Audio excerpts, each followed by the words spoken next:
আসসালামু আলাইকুম। বাংলাদেশ ভাবনার নতুন পর্বে আপনাদের স্বাগত জানাচ্ছি। আজকে বাংলাদেশ একটি ক্রান্তিকাল অতিক্রম করছে। আমরা গোপালগঞ্জ গণহত্যা সারা জাতি সারা পৃথিবী প্রত্যক্ষ করল।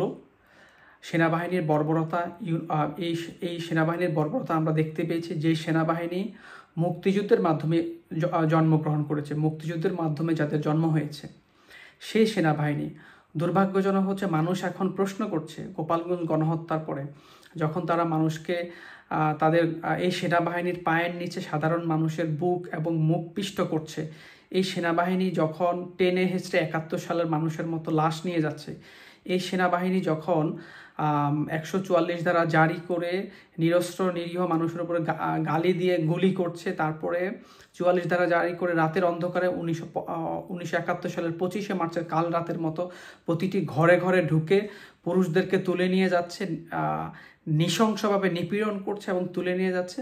আজকে সেই পরিপ্রেক্ষিতে দাঁড়িয়ে মানুষ প্রশ্ন করছে, এই সেনাবাহিনী কি বাংলাদেশ সেনাবাহিনী নাকি সেটি পাকিস্তান সেনাবাহিনী? বাংলাদেশ সেনাবাহিনী কি তাদের পথ হারিয়ে আইয়ুব খান, ইয়াহিয়া খান, টিক্কা, নিয়াজি কিংবা রাও ফরমান আলীদের ভূমিকা অবতীর্ণ হয়েছে কিনা? এটি আজকে স্বপ্নের বড় প্রশ্ন। আজকে গোপালগঞ্জ গণহত্যার মূল মাস্টার মাইন্ড, মূল খলনায়ককে, সেটি আজকে বড় প্রশ্ন। এতে কোনো সন্দেহ নেই, গোপালগঞ্জ গণহত্যার মূল মাস্টার মাইন্ড হচ্ছেন বর্তমান অবৈধ দখলদার স্বৈরশাসক খুনি জঙ্গি ইউনূস। হচ্ছে এই গোপালগঞ্জ গণহত্যা, তাকে সবাই এখন বুচার অফ গোপালগঞ্জ হিসেবে আখ্যায়িত করেছে। আমি মনে করছি সেটি যথাযথ একটি নাম হয়েছে। বুচার অফ গোপালগঞ্জ হচ্ছে ইউনূসের বর্তমান নাম। এই অবৈধ দখলদার, তার যে কিংস পার্টি মব সিপি, যেটি সাংবাদিক মাসুদ আবার এনসিপি, যে দলটিকে অনেকে অনেক নামে অভিহিত করে, সেটির নাম দিয়েছে মব সিপি। সারা বাংলাদেশে একটি মবের রাজত্ব কায়েম করেছে। দখল, খুন, চাঁদাবাজি, ছিনতাই, সারা বাংলাদেশে এই এমন একটা রাজত্ব, যে ভয়ের রাজত্ব কায়েম করেছে। মানুষের রাজনৈতিক দলগুলো মানুষের মন জয় করার, মনে রাজত্ব করতে চায়। তারা ভয় দিয়ে সব দখল করতে চায়।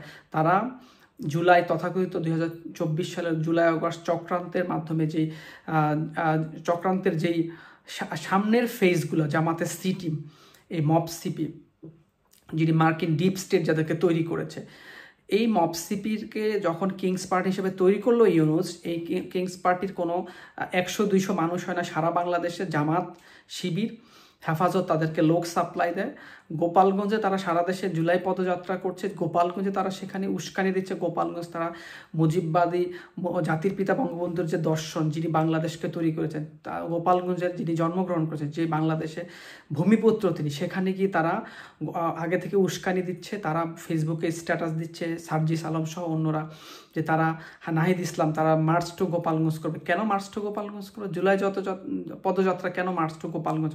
এই যে উস্কানি, আর বাইরে থেকে তাদের মবস্টার, বেশ প্রাইভেট মবস্টার পিনাকি উস্কানি দিচ্ছে প্যারিস থেকে।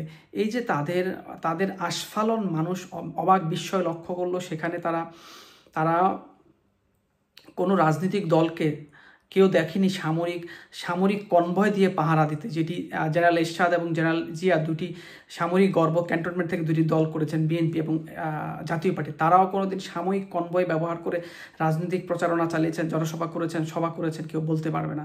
এরকম কোনো ছবি আমরা দেখতে পাইনি। সেখানে তারা মুজিববাদ, মুর্দাবাদ, তারা বঙ্গবন্ধুর কবর গুড়িয়ে দিবেন, মাজার গুড়িয়ে দিবেন, এটা নিয়ে গোপালগঞ্জের মানুষের আবেগ অনুভূতির সাথে জাতির পিতা বঙ্গবন্ধু, যিনি বাংলাদেশের জন্য, বাঙালি জাতির মুক্তির জন্য, অর্থনৈতিক মুক্তি, সাংস্কৃতিক মুক্তি, সকল মুক্তির জন্য দীর্ঘ 24 বছর লড়াই করেছেন, 14 বছর জেল খেটেছেন, নিজের জীবন যৌবন উৎসর্গ করেছেন, তিনি এই বাংলাদেশের জন্য প্রাণ দিয়েছেন। সেখানে গিয়ে জাতির পিতা বঙ্গবন্ধুর মাজার গুড়িয়ে দিবে, তাকে উৎখাত করে মুজিববাদ, মুর্দাবাদ করবে।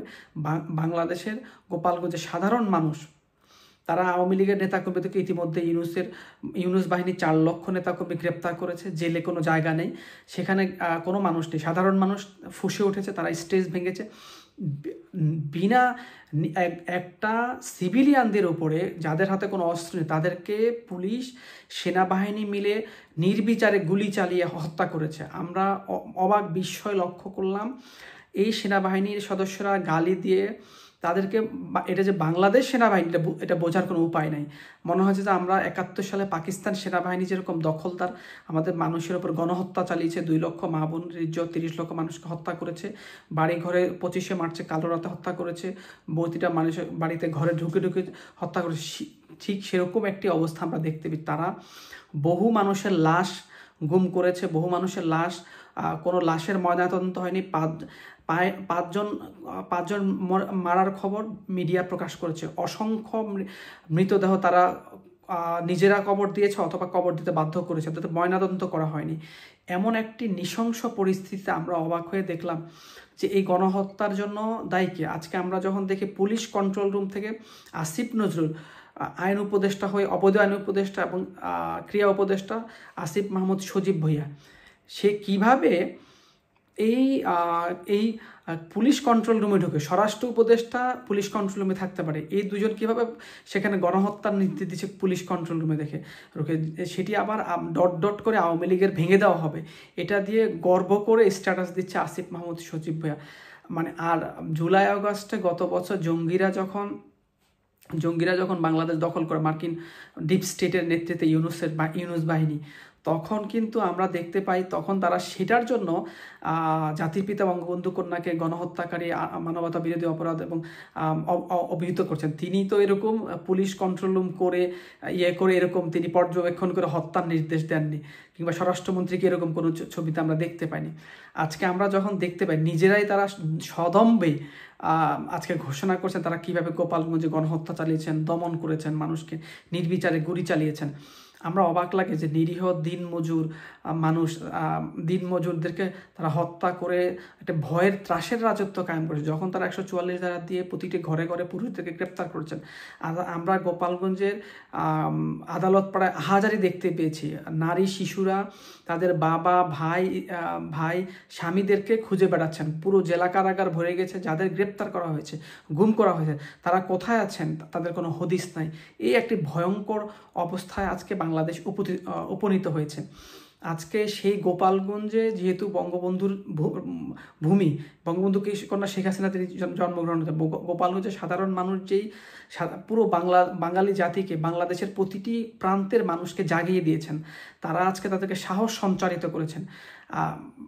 এই ইউনুস সেনাবাহিনী দিয়ে এবং তার মপসিপি সারা দেশে সেনা কনভয়েতে আজকে আমরা দেখছি তারা বিভিন্ন জেলায়, মাদারীপুর, ফরিদপুর, আমরা রাজবাড়ী, চট্টগ্রাম, পার্বত্য চট্টগ্রাম, বিভিন্ন জায়গায় সেনা কনভয়ে, সেনা নিরাপত্তায় আজকে তারা রাজনৈতিক সভা 200-100 মানুষও হয় না, সেখানে তারা সভা করে বেড়াচ্ছেন।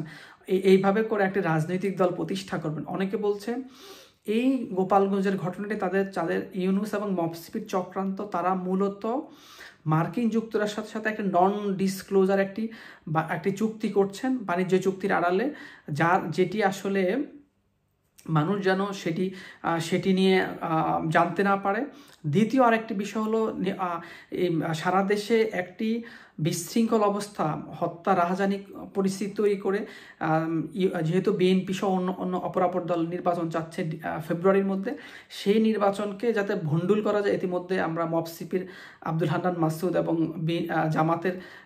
জামাতের যে আমির, এই বিভিন্ন পরিস্থিতি তৈরি করে দেখাচ্ছে যে বাংলাদেশের নির্বাচনের কোনো পরিবেশ নেই, যার কারণে আমরা দেখতে পাচ্ছি যে তারা মূলত এই দুইটি ঘটনাও হতে পারে যে গোপালগঞ্জকে তারা তৈরি করছেন একটি অস্থিরতা, মানুষকে উস্কানি দেওয়া। আজকে গোপালগঞ্জের পরিপ্রেক্ষিতে আমি সেনাবাহিনীকে নিয়ে আজকে একটি প্রশ্ন করতে চাই, জনগণ করছে যে তাদেরকে আজকে বাংলাদেশ সেনাবাহিনী না বলে যে পাকিস্তানপন্থী, জামাতপন্থী অংশদের গণহত্যা এবং তাদের অ্যাট্রোসিটিস দেখে তাদেরকে বলছে এটি পাকিস্তান সেনাবাহিনী। এখন আমরা যখন গোপালগঞ্জের এই পরিস্থিতি দেখে এই প্রশ্ন করছি, তাহলে আমরা দেখতে পাই যে মুক্তিযুদ্ধের পরে এই সেনাবাহিনীর ভূমিকাটি কী। মুক্তিযুদ্ধের মধ্যে দিয়ে এই সেনাবাহিনী অংশগ্রহণ করছে, সেনাবাহিনীর একটি অংশ মুক্তিযুদ্ধে সক্রিয়ভাবে স্বইচ্ছা অংশগ্রহণ করেছে, কিছু অংশ বাইচান্স করেছে।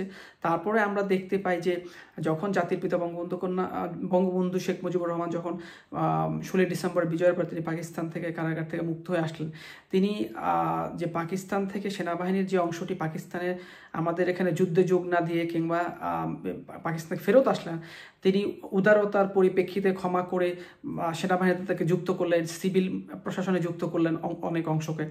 পরবর্তী এই যে মুক্তিযুদ্ধ এবং রিপ্রেট্রিয়েট এই যে দ্বন্দ্ব, সেটি এমন ব্যাপক আকার ধারণ করলো, তার পরিপ্রেক্ষিতে আমরা দেখলাম কিছু আছে পাকিস্তানের চর হিসাবে ফারুক রশিদরা নভেম্বর লাস্ট অংশে মুক্তিযুদ্ধে যোগ দিয়েছে।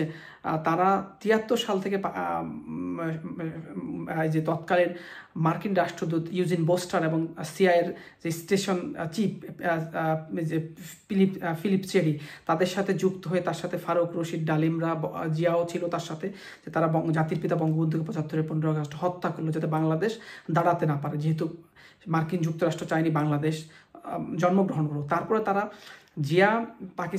জিয়া ক্ষমতা দখল করে সেনাবাহিনীতে গণহত্যা চালিয়েছে, 4000 সেনা বিমান বাহিনীকে হত্যা করেছে। তারপরও জিয়ার বিরুদ্ধে 21টি হলো, জিয়া রাষ্ট্রপতি অবৈধ হলো, জিয়াকেও সেনাবাহিনী হত্যা করলো। তারপরে এরশাদ ক্ষমতা দখল করলো, তারপরে 96 সালে একটি কু হওয়ার চেষ্টা করলো। আবার এই সেনাবাহিনী বিএনপি জামাতের অপশাসনের কারণে 3 মাসের জায়গায় 2 বছর ক্ষমতা দখল করে থাকলো। সর্বশেষ আমরা দেখতে পেলাম এই জুলাই আগস্টে একটি নির্বাচিত সাংবিধানিক সরকারকে সাহায্য না করে এই মার্কিন ডিপ স্টেটের অর্গান হয়ে আমার অবাক বিস্ময় লক্ষ্য করলাম এই সেনাবাহিনী জেনারেল ওয়াকার, যাকে এখন জামাত এবং হিজবুতিদের আমির বলা হয়, ভারপ্রাপ্ত আমির, আজকে অবাক হয়ে দেখলাম বিস্ময়, তিনি জনগণের পক্ষে এবং বাংলাদেশের সাংবিধানিক সরকারের নির্দেশ অমান্য করে একটি জঙ্গিদের নেতৃত্বে একটি কু করে সেখানে তিনি কি করলেন, তারপরে কু করে তিনি ক্ষমতাটা কুক্ষিগত করলেন। আজকে আমরা তারও আগে একটু ঘটনা বলি নেই, এই সেনাবাহিনী জাতীয় 4 নেতাকে হত্যা করলো। জাতীয় 4 নেতাকে যারা মুক্তিযুদ্ধ সফলভাবে নেতৃত্ব দিচ্ছে, প্রথম প্রধানমন্ত্রী তাজউদ্দিন আহমেদ, ভারপ্রাপ্ত রাষ্ট্রপতি সৈয়দ নজরুল ইসলাম, ক্যাপ্টেন মনসুর আলী, HM কামরুজ্জামান, তাদেরকে পর্যন্ত নিরাপদ জায়গায় জেলখানায় 3রা নভেম্বর হত্যা করা হয়েছে, কত নৃশংস কায়দায়। এখন চলে আসি জুলাই আগস্টের প্রেক্ষিতে। লক্ষ্য করুন, এই সেনাবাহিনীর সাংবিধানিকভাবে তাদের করার কথা ছিল সরকারকে রক্ষা করবে, জনগণের জানমাল নিরাপত্তা রক্ষা করবে, সরকারকে রক্ষা করবে। তারা তা না করে মার্কিন ডিপ স্টেটের অর্গান জাতিসংঘের হিউম্যান রাইটস কমিশন এবং তার যে প্রধান ভলকার টার্কের কথা শুনে তারা কি করলেন, অবাক বিস্ময় লক্ষ্য করলাম। তারা জাতিসংঘের শান্তিরক্ষী মিশনে কিছু ডলারের আশায় তারা এই সরকারের বিরুদ্ধে কু করে সরকারকে হটিয়ে ক্ষমতা দখল করে দিল, জঙ্গিদের হাতে ক্ষমতা তুলে দিলেন। আজকে বাংলাদেশের মুক্তিযুদ্ধ, অর্থনীতি, সামাজিক, সাংস্কৃতিক, মানুষের নিরাপত্তা, পুরো সোশ্যাল অর্গান রাষ্ট্র আজকে ভেঙে পড়েছে, একটি যুদ্ধ বিধ্বস্ত রাষ্ট্র। আজকে এই অবস্থা দাঁড়িয়ে আমরা জেনারেল ওয়াকারকে প্রশ্ন করতে চাই, তারা কি এই সেনাবাহিনী কি জনগণের মুখোমুখি হবে? তারা কি এই সেনাবাহিনীকে মুক্তিযুদ্ধের সেনাবাহিনী রাখতে চায়, নাকি তারা পাকিস্তানের কায়দায় এই সেনাবাহিনী গড়ে তুলতে চায়, যে রাষ্ট্রের মধ্যে রাষ্ট্র? এই সেনাবাহিনী আজকে নিজেদেরকে কর্পোরেট প্রতিষ্ঠানে পরিণত, তাদের কোনো প্রফেশনালিজম নয়, তারা কর্পোরেট প্রতিষ্ঠানে পরিণত করেছে। তারা এমন কোনো ব্যবসা নাই, যা বাণিজ্য নয়, তারা সেখানে আজকে সেটার সাথে সম্পৃক্ত নাই। তারা প্রফেশনাল এবং মানুষের সাথে নেই, মানবাধিকারের সাথে নেই। আজকে যে সেনাবাহিনী গণহত্যা করলো, আজকে যে মানবাধিকার লঙ্ঘন করে, আমি প্রশ্ন করি কোথায় সে মানবাধিকার সংগঠন, কোথায় কোথায় সেই বলকার্তার জাতিসংঘের মানবাধিকার কমিশন, কোথায় হিউম্যান রাইটস ওয়াচ, কোথায় অ্যামনেস্টি ইন্টারন্যাশনাল, কোথায় মার্কিন যুক্তরাষ্ট্রের মানবাধিকার, কোথায় ইউরোপীয় ইউনিয়নের মানবাধিকার? তারা যে হিপোক্রেট, তারা যে আসলে নিজেদের স্বার্থ অনুযায়ী একটি বৈধ সরকারকে হটিয়ে দেন, জঙ্গিবাদী সরকারকে ক্ষমতা দখল করান, সেনাবাহিনীকে ক্ষমতা প্রত্যক্ষ কিংবা পরোক্ষভাবে ক্ষমতা দখলে উৎসাহিত করেন। এই পরিপ্রেক্ষিতে তাহলে বাংলাদেশের মানুষের করণীয় কি? বাংলাদেশের মানুষের করণীয় হচ্ছে এই যে গোপালগঞ্জের গণহত্যাকারী খলনায়ক খুনি ইউনূসের কাছ থেকে বাংলাদেশকে উদ্ধার করে একটি জনমানুষের প্রতিনিধিদের কাছে ক্ষমতা হস্তান্তর করা, জনমানুষের নির্বাচনের মাধ্যমে হোক। আমরা মনে করি খুব শীঘ্রই গোপালগঞ্জের সাহস সারা বাংলাদেশে ছড়িয়ে যাবে। এবং এই যে জাতির পিতা বঙ্গবন্ধু কন্যা বেঁচে আছেন, তিনি সব দেখছেন, তিনি এই সেনাবাহিনীকে শক্তিশালী করেছেন সমস্ত দিক থেকে। তিনি সেনাবাহিনীতে 2 বেলা খাবার দেওয়া, আর্থিকভাবে যত প্রণোদনা আছে, সেনাবাহিনীর যে আজকে যত সুবিধা দিয়ে আমরা দেখছি, সামরিক যে সরঞ্জাম সহ সমস্ত, আজকে তারা সেই সেনাবাহিনী শেখ হাসিনার সাথে বিট্রে করে, সামরিক সরকারের সাথে বিট্রে করে আজকে একটি জঙ্গিবাদী এবং মার্কিন পুতুলদেরকে আজকে ইউনুস এবং তাদের যে বেসরকারি পার্টনার মপসিপি সহ জামাত হেফাজত, তাদেরকে আজকে ক্ষমতায় বসিয়ে ক্ষমতা দীর্ঘস্থায়ী করবার চক্রান্ত এবং মার্কিন যুক্তরাষ্ট্রের হাতে বাংলাদেশকে তুলে দিয়ে বাংলাদেশকে একটি প্রক্সি ওয়ারে জড়িয়ে ফেলার একটি চক্রান্ত করছে। সেই জন্য বলছি, মুক্তিযুদ্ধের বাংলাদেশকে পুনরুদ্ধার করবার জন্য বঙ্গবন্ধু কন্যা শেখ হাসিনা যখন ডাক দিবেন, বাংলাদেশের প্রতিটি মানুষকে প্রস্তুত থাকতে হবে এবং এই ইউনুস সহ দেশদ্রোহী থেকে আমরা আইনের মাধ্যমে আমরা বিচার করব। প্রতিটি ইউনুস সহ প্রতিটি তার সাঙ্গপাঙ্গ অবৈধ পরিষদের বিচার হবে এবং মপসিপি এবং রাজাকার জামাতিদেরকে আমরা চিরতরে বাংলাদেশ থেকে উৎখাত করব। সেদিন বেশি ধরনের প্রয়োজনে আমরা আরেকটি মুক্তিযুদ্ধের জন্য আমরা প্রস্তুত। বঙ্গবন্ধু কন্যা যখনই ডাক দিবেন তখন, এবং সেনাবাহিনীকে সিদ্ধান্ত, তারা কি জনগণের পক্ষে থাকবে? জেনারেল ওয়াকারের প্রতি আমি ওয়াকারকে জিজ্ঞাসা করতে চাই, এই যে যশোরের জিওসি ইমদাদুল ইসলাম এবং জেনারেল মিজানুর রহমান সহ অন্যান্য পাকিস্তানপন্থী জামাতপন্থী কর্মকর্তারা যে গণহত্যা চালিয়েছে, তাদের কি বিচার জেনারেল ওয়াকার করবেন? যদি না করেন, যখনই বঙ্গবন্ধু কন্যা ক্ষমতায় আসবেন, জনগণের আমরা আরেকটি বিপ্লবের মধ্য দিয়ে, আরেকটি মুক্তিযুদ্ধের মধ্যে দিয়ে আমরা যখন ক্ষমতায় আসবো, এই প্রতিটি পাকিস্তানপন্থী জামাতপন্থী অফিসারদের বিচার করা হবে এবং সেখানে দেশদ্রোহী যারা বাংলাদেশের মুক্তিযুদ্ধ, বাংলাদেশের অর্থনীতি, জনগণকে আজকে এমন একটি যুদ্ধ পরিস্থিতি, এমন একটি জাহান্নামের মতো, এমন একটি বিপর্যয়কর পরিস্থিতির মধ্যে ঠেলে দিয়েছেন, আমি মনে করি তাদের প্রাপ্য সাজা জনগণ দিবে এবং আইনের মাধ্যমেও তাদের প্রাপ্য সাজা আমরা নিশ্চিত করব বলে বিশ্বাস করি। সবাইকে বঙ্গবন্ধু কন্যা ডাকের জন্য প্রস্তুত থাকার আহ্বান জানিয়ে আমি এখানে শেষ করছি। সবাইকে ধন্যবাদ।